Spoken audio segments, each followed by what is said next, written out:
বন্ধুরা, মাছ ভাজার জন্য অনেক তেল লাগছে। আজকে থেকে একদম বিনা তেলে আপনারা মাছ ভাজতে পারবেন। তো চলুন বন্ধুরা, কিভাবে বিনা তেলে মাছ ভাজবেন অবশ্যই পুরো ভিডিওটা কন্টিনিউ করবেন। তো শুভ সকাল বন্ধুরা, আজকে হলো বুধবার। বুধবারের সকাল থেকে একদম শুরু করছি। এই দেখুন, মুরগিগুলিকে কিন্তু খাবার দিয়ে শুরু করতে হয়। আর সকাল সকাল আজকে এমন এক অসুবিধাতে পড়লাম, মেয়েদের জন্য দুধ একদম বসিয়ে দিলাম। সেকেন্ডে একদম দুধগুলো হয়ে গেল ছানা। কি করব বুঝতে পারছি না, একদম এভরিডে দুধ গরম করে মেয়েদেরকে টিফিন দিয়ে দিলাম। তো মাঝে মাঝে এমন অসুবিধাতে পড়ি, তো কি করব, মাঝে মাঝে একটু বুদ্ধি খাটিয়ে যদি সংসারটা চালাতে পারি, তাহলে কিন্তু দেখবেন হাজবেন্ডদের আর কোনো অসুবিধা হয় না। যদি গৃহিণী কিন্তু একটু কি বলবো, একটু চালাক চতুর হয়।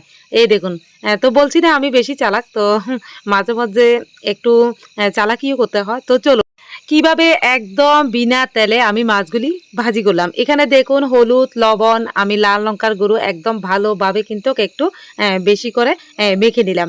এই দেখুন সুন্দরভাবে কিন্তু মাখা হয়ে গেছে। আর চলুন এবার আমি একটু তেল লাগিয়ে আমি কিন্তু একটা বেগুনের বোটা দিয়ে একদম চারিদিকে লাগিয়ে দিলাম। যখন ঘরে তেল কম থাকবে এই বুদ্ধিটা কিন্তু কাজে লাগাবেন।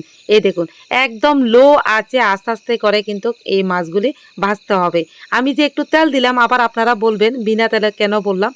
একটু যে তেলগুলি দিয়েছি এগুলি দেওয়া আর না দেওয়া কিন্তু সমান। তাতে কিন্তু মাছগুলি কিন্তু একদম কাঁচা থাকবে না। আপনারা অবশ্যই একদিন করে দেখবেন।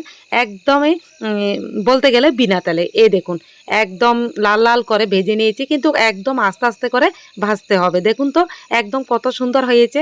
আর মনে হচ্ছে এগুলি একদম ভিতরে কাঁচা থাকবে, একদমই না। আমি অনেকক্ষণ ধরে কিন্তু এগুলিকে আস্তে আস্তে লো আছে ভাজি করেছি। তো চলুন এবার রান্না করব। এবার সিম আলু একদম ভালোভাবে ভেজে আজকে মাছগুলি রান্না করব। আর এখানে দিয়েছি আমি কি বলবো, ভুট্টাগুলি সিদ্ধ করতে দিয়ে দিলাম। সকালবেলা কিন্তু আমার মেয়ে ভুট্টা খেতে খুব ভালো পায়। এই দেখুন, আর মাছগুলি দিয়ে দিলাম। আর এভাবে তেল কমিয়ে রান্না করলে কিন্তু শরীরের জন্য অনেক ভালো। আবার আপনারা আমাকে কিপটে বলবেন না, আমি শুধু জাস্ট আপনাদেরকে দেখালাম কিভাবে তেল কমিয়ে মাছগুলি ভাজা হয়। তো রান্নাবান্না খুব ভালো হয়েছে। আমি রান্না করে বলছি না, তো আপনারা একদিন করে দেখবেন। আর সংসারে কিন্তু অনেক টাকাও বাঁচবে। তো চলুন একটু বাগানে গিয়ে একটু ঘুরে আসি। এই দেখুন একটা এনেছে লাল, এটা হবে মনে হয় গোলাপি না, এটা অরিজিনাল গোলাপি।